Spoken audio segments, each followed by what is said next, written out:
Thanks, Nick. I was born and bred in Johannesburg, on the very far West Rand, in a small little township, and that's where I did my schooling and the rest of it.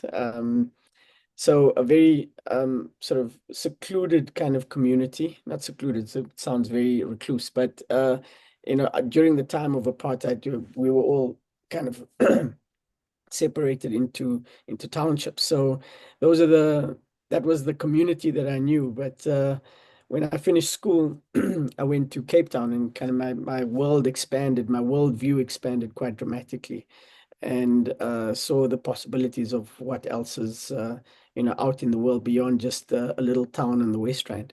So that's where I studied economics, and just by chance ended up in marketing, not by design, but rather just by opportunity, as the Coca-Cola company came in recruiting people for, their graduate program. That's how I kind of got into this space. Just going into Coca-Cola, which is known as a marketing-led company, and just kind of grew from there. So I didn't plan to get into this kind of role. Yeah. It was, as they say, it was thrust upon me. And tell us, Firoz, did you have a dream career when you grew up? Yeah, actually wanted to be a pilot. But I've been told I'm not tall enough to be a pilot. So I had to quickly abandon that. But also to be honest, I had no clue what one could do, what one needed to do in order to pursue something like that. It was again at a time where it wasn't common for people of my background to necessarily make it into a field like that. It was extremely difficult, and perhaps didn't pursue it hard enough, or strongly enough. The other thing was, the second part was just watching CNN all the time, and in particular Richard Quest and his command of business and speaking about business got me very interested in economics. And so then that was the next thing that I wanted to pursue. So I pursued economics. And tell us who inspired you in your early days. Um, well, my inspiration came from a number of different places. My parents, more from a work ethic, having come from really modest backgrounds and building themselves up to be able to give their children much better opportunities than they ever had. They they grew up extremely, extremely poor, and for them to have built up what they were able to was inspiring for me. But more than that, the at the time when I was sort of coming into my own, reaching a peak as a teenager, we were going through transition in South Africa. The 94 elections were upon us. I wasn't old enough to vote at the time, but I was aware of everything that was happening around me. In the run up to the elections, there was a lot of violence. There was, bombings and those kind of things where I was very much firsthand exposed to. And so I took a lot of I guess, inspiration from the leadership at the time, in terms of the ability to transition a country that seemed like it was on the brink of civil war into the ability to lead a country into the country that we now know today. I mean, we can have a lot of discussions and debate around the what's right and what's wrong about South Africa, but you can't deny the fact of that the leadership at the time was able to transition us from an apartheid era country to a democratically led country, um, with its issues, but fairly successfully. I mean, I don't know of a country in history that could have done it as that has done it as seamlessly as that. And notwithstanding that we still have our issues, but again, the leadership at the time, I found a lot of inspiration in my later years looking back on that, saying, looking at the history and how they were able to lead people from different backgrounds, very different ideologies and different perspectives of how things should be done. And they were able to coalesce all those folks into coming together, no matter how much they disagreed, and putting together a government that could actually lead South Africa. So, I mean, I look back at it now and I think about it with a lens from business perspective, how difficult that must have been for the leaders of the time. And I think they've done a fairly good job. And Firoze, today you're one of the foremost marketing leaders in South Africa and the world. You started your career, I believe, as a team leader at the University of the Western Cape. And then you were leading brands at Coca-Cola, at Vodacom, Standard Bank, FNB, and now Discovery. Looking back over your career, would you say there was a turning point or maybe a couple of turning points?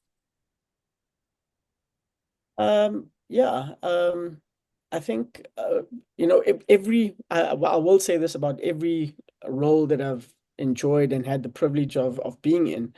Um, each one was a lesson in life, and I've been blessed that each one offered me the opportunity to learn from exceptional people. Exceptional people. If you go through that list again, from Coca-Cola to Exxon Mobil through to Vodacom, Vodafone, Standard Bank, FNB, and now Discovery, the amount of career capital that one accumulates through that process is invaluable. And I've just been so fortunate to be led by people who are infinitely more talented than I could ever hope to be. And they've taught me so much. And I mean, I wouldn't be here because, without their leadership. And I've just been so fortunate to have been in roles where I've enjoyed every minute of each one of the roles that I've been in. I will say though, some of the turning points would be typically when I've transitioned from one industry to another. From FMCG into telco was an awakening for me. It is so vastly different. And then from telco into banking, which it is very, very different, but at least they're both services environments, and it was less of a leap, if you like, from that industry into from telecoms into banking. And I suppose one of the most seminal points in my career was me going to do a startup in Qatar with Vodafone. And for me, that was not just moving countries, but it was moving into an area of a country that was literally a fledgling. They discovered gas not too long before that, and they were growing at an enormous pace. I was joining a startup in that country, taking on an incumbent with colleagues from literally across the world, the four corners of the globe, and having to learn how to deal with this kind of very different scenario, something I'd never seen before. But about the most amazing 2 years of my entire career. I've made lasting friendships and we've built bonds around having built a business that's of scale, was hugely profitable. And today, when I look back at some of the folks that are still, there's a residual amount of the original startup folks that are still there. It is a thriving business, and it's a proud time for me to look back and say, well, I was part of the team that built that. And always when you get those moments in your career to be able to look back and say something that I've built, Discovery Bank, for example, I came here on the back of building a new bank. And that's what excited me about coming to Discovery from FNB. There was nothing, FNB was fantastic, but Discovery offered me an opportunity to be part of something historic, and that's building a bank. And you don't get to do that very often, let alone in South Africa, in the world. You don't often get to, go in and start a new bank and something that's going to disrupt the entire market. So those are some of the most seminal points in my career. And now looking back at something like Discovery Bank, I mean, we're only getting started, but just looking at what we've built over the past few years, it is incredible. And tell us, Firoze, what is driving you? What is motivating you? What is energizing you? Um, I've always resonated with purpose. And the two companies that I've mentioned to you that have had significant impacts on me personally, both have had were very purpose led, almost entirely, both Vodafone Qatar and Discovery. And I resonate with both those purposes because they were all about at the essence, it was all about making a difference to the people that you serve. And in Discovery, we serve people ultimately. And if in my role, I can make a difference to my clients, to the people that I serve, and more broadly, society as a whole, in the kind of service that we bring to market, more than just the products, etc., but having a broader impact in society, particularly if you think about what we do from a health perspective, it has a significant impact on society. And if my contribution to that is meaningful, that is what drives me forward. If what we do as a business has a positive impact on our clients and on society as a whole, then I feel much more fulfilled. So if I may say, in a way, you're moving the nation. Um, Now, looking into the future, and I know it's a big question, but what does the future of leadership mean to you? Well, it is a very big question. I think there are a lot of lessons. We live in very interesting times, and I think it's a Chinese proverb that says, "May you live in interesting times." And there's no more of an interesting time now with what's happening globally, and the type of leadership that's at play um, is just remarkable to witness. I never thought I'd see stuff like this in my life. And it does beg an interesting question though, Nick, is there are different styles of leadership. What you see coming out of the US, very autocratic, dictatorial type of style coming through, albeit within a democracy. But it's bizarre to see, the way things are playing out in certain instances. Um, and then you look elsewhere in the world where it's a lot more passive, and you wonder, well, is this good enough either? And you're stuck somewhere in between. Um, I it's difficult to pinpoint what that future is from a business perspective. We've always for the past while we've been speaking about the fact that the future of leadership is going to be uh, empirically driven, fundamentally on the basis of what data is available to you, because there is just so much, and the computing power that we have at our disposal now to be able to draw on meaningful, differentiated insights that give us an edge is probably where we're at. And this is what as Discovery and in my role, what we define our leadership, what gives us our leadership edge is that we're able to drive thought leadership because of our command of our data. And I think that's still true. Having said that, my earlier point around looking at the way leadership is starting to filter through at a global level, there is this uh, humanity that I think needs to come through in our leadership, because it's easy to be caught up in a very data-driven, empirically driven style, where one loses the human touch, and we've got to be mindful of that as well, because at the end of the day, whether you're in politics, whether you're in business, you're dealing with people. You're dealing with people with emotion.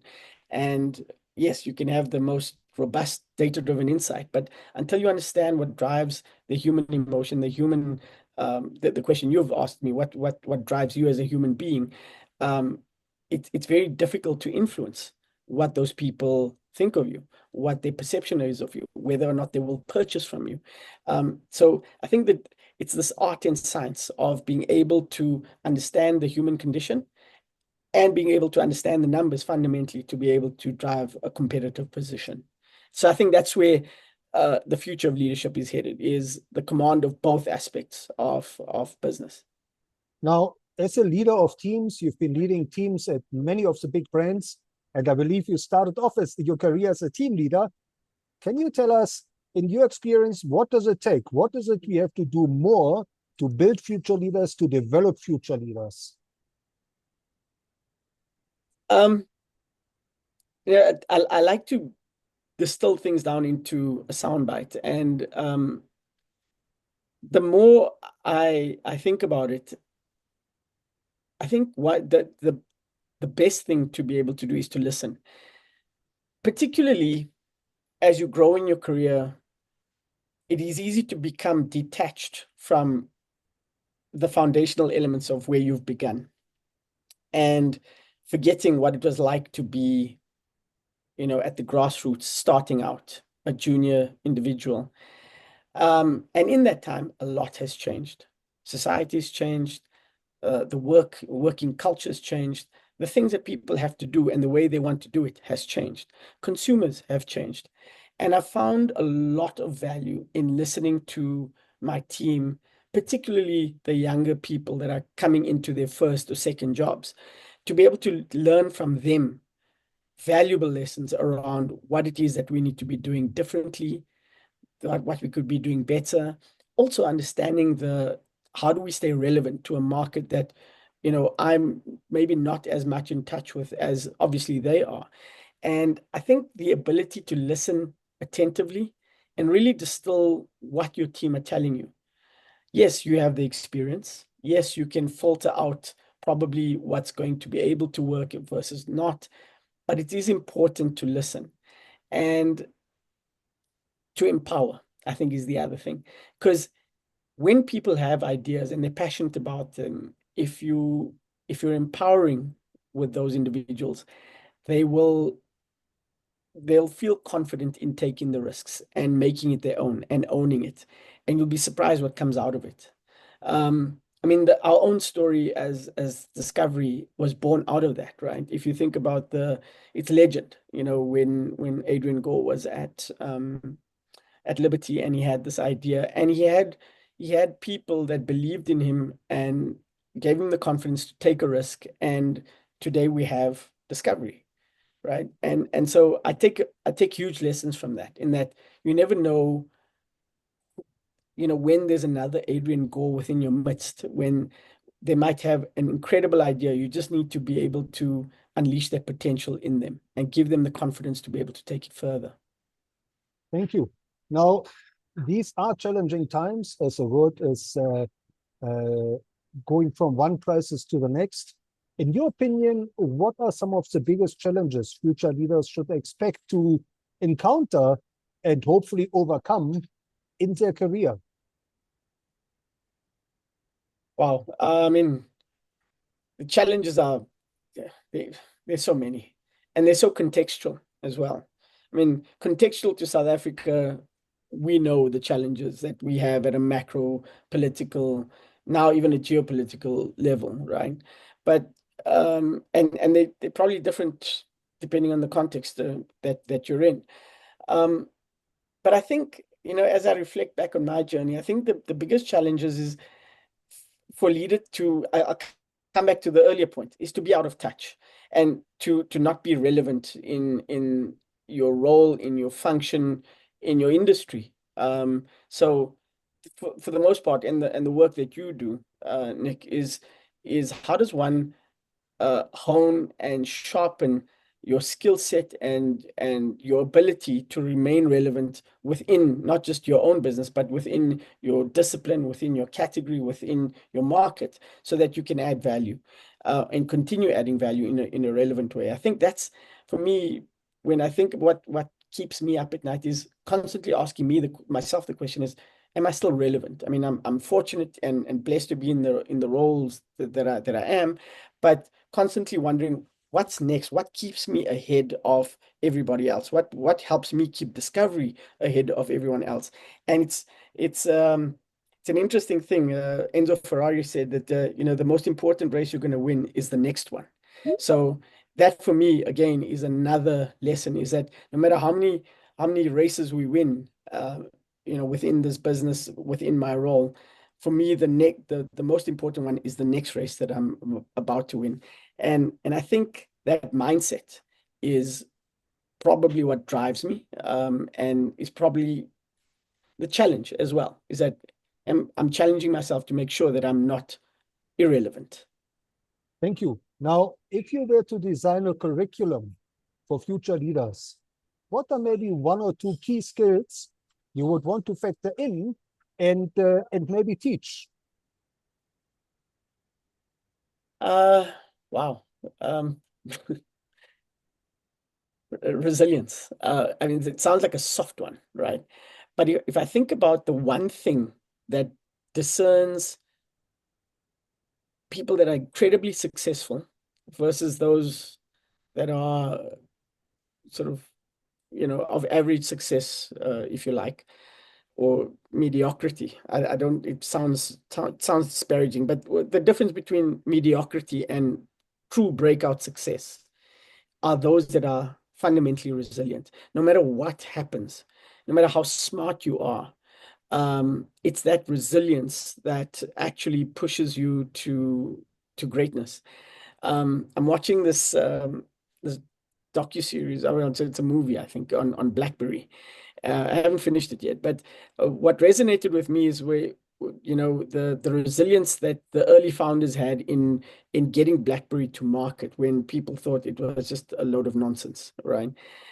We know the story of BlackBerry. It's been told a number of times in case studies in Harvard Business School and at Gibbs as well, around, what was the downfall, the ultimate downfall of BlackBerry. But I was interested in how they got it in the early days, in the late 90s, how they got it to compete effectively and get BlackBerry out there as the new age phone and the phone to have. Um, but again, for me, the story in there was resilience. Similarly, I'm a big Formula One fan. And if I look at the drivers that make it through, I mean, people be watching Drive to Survive. And for me, there's lessons in every episode around how the teams are led and the drivers themselves and what drives success in each of those teams. And it's clear to me that resilience and that constant push in that sport is what drives success. So again, I think, and if I were to teach something, it sounds like a soft thing, but how do you drive resilience in people? So that brings, as a Formula One fan, that brings to mind the docudrama Ford versus Ferrari. I'm not sure whether you've seen it. Yes. Yes. Yes. So, I'm also so a Ferrari fan, so I'm a bit, a bit upset by that. But anyway. yeah, sorry about that. And now, Firoz, as a mentor to future leaders, can you maybe share a success story or two when you mentored an upcoming leader and that person took your advice to heart? Sure. It's a difficult. I'm trying to think of people. They tell me that they've taken my advice to heart, but I dare not think that my advice could be that compelling that it would have transformed anybody's life. But I always say to people, when I'm asked about how do you actually get there, because a lot of people in our industry think, well, you get to a point and that's the ultimate. And um, the only thing I can say to people is I'm no better than anyone else. In fact, I'm surrounded by people that are much better than I am. The only thing I can explain about how I've arrived to where I have is I've taken risks in my career. And every time an opportunity has presented itself, I've taken the risk. So, for example, changing industries. I knew nothing about telecoms. I knew nothing about banking, but I took the risk and I made the change because I believed that it was going to be good for me, for my own learning, for me to expand my view, etc. Moving to a different country, learning from completely new people. So for the most part, this is what I've said to people that have asked me for advice is when an opportunity presents itself, take the risk. Is because at the very least, you're going to learn something new. And if you fail, it's okay.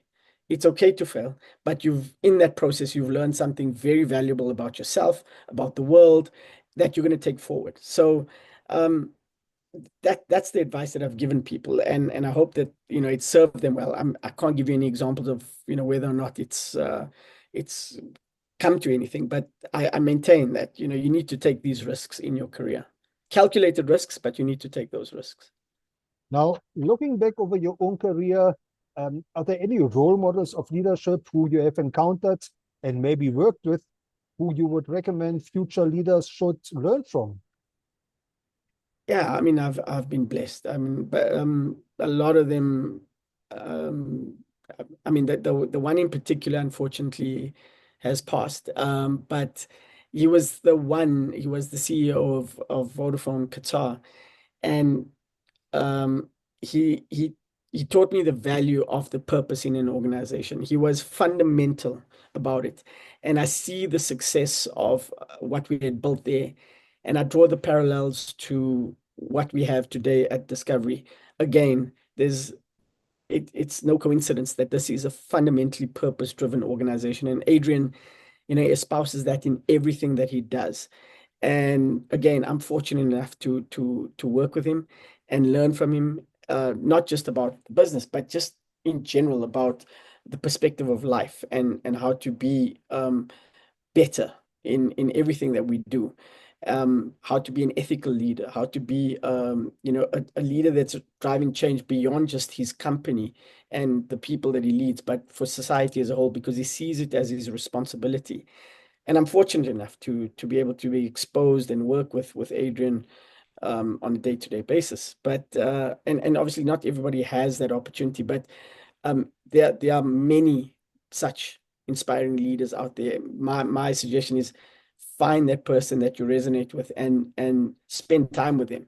Even if you're not doing anything, just listen to the way they speak and how they interact with others.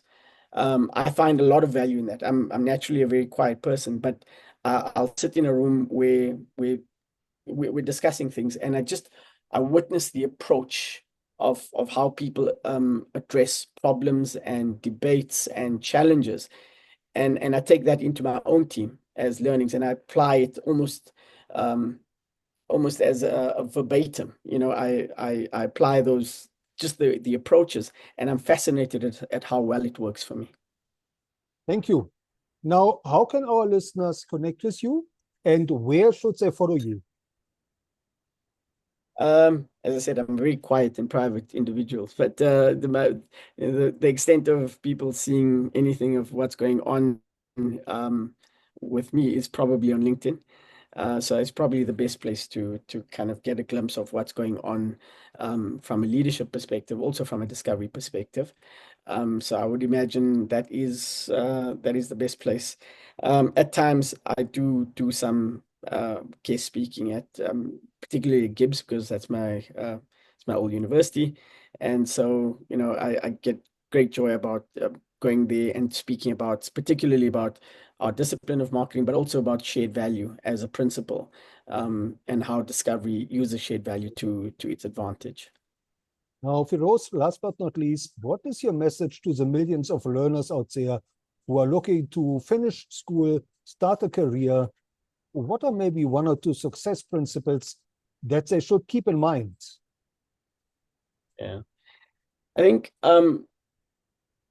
you know, uh, your formative years are so fundamentally important. I can't underscore that enough. And this is not meant to be putting pressure on anyone, but it's easy to be distracted, particularly at school. I was one of those. I never really never really paid much attention to school. I did just enough, in a sense. Um, but if I were to be able to go back and do it all over again, I know that those formative years were fundamental and they're important. And I would ask that, you put as much effort as you can into making sure that you've got a really, really solid foundation. At the same time, it's not the be all and end all. As I said, look, I didn't apply myself as much as I should have. And it doesn't define you.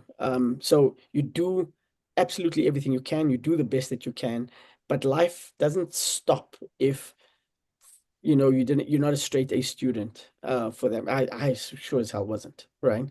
But you find your calling. But when you find that calling, you try and put everything that you can into pursuing that. Again, it's that notion of resilience. Don't let anything get in your way.